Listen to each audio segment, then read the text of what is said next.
مرده که از همسرش جدا می شود، یعنی همسرش طلاق میتیه و اینها چند فرزند دارن، آیا پدر حق داره که فرزنداش از مادرشون محروم بسازه؟ یعنی مادرشون از زیارت و دیداربینی فرزنداش محروم بسازه، منع بکنه، فرزندا را بگیره و دیگه مادرشون نشان نتیه.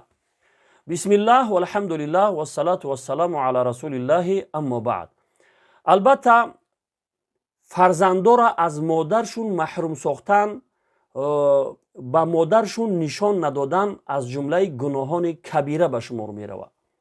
خلاصه این قطع صله رحمی است که از جمله گناهان کبیره به شمار می رود. و در حدیثی که او را امام ترمذی روایت میکنه، جناب رسول الله صلی الله علیه و سلم می فرماید هر شخصی که در این دنیا بین مادر و فرزندا جدا می سازه، یعنی مادر از فرزندش وقتی جدا می سازه، در روز قیامت بین او و بین نزدیکاش خداوند جدا می سازه.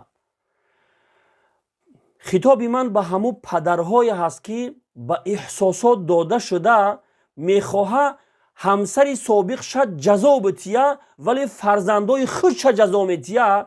خطاب من برای این خیل پدرها ایه که از الله در حق فرزنداتون بترسه. شما تصور کنید که شما خردسال هستی و از پدر و مادر محروم میشوی، حال شما چی میشوه؟ حال همو کودکایی را ببینه که از مادراشون محروم هستند، چگونه ذلت خارقت اونها کلان میشوند. شما در حق فرزنداتون از الله بترسه.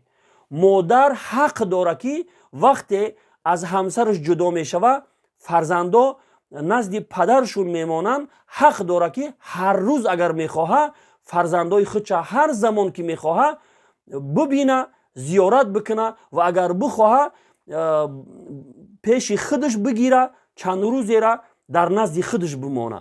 خب یگان کسی حق نداره که فرزند از مادرش جدا بسازه.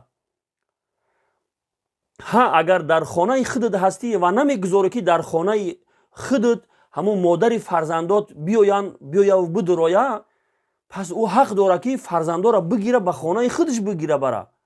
یگان کسی حق نداره که فرزندا را از مادرشون جدا بسازه.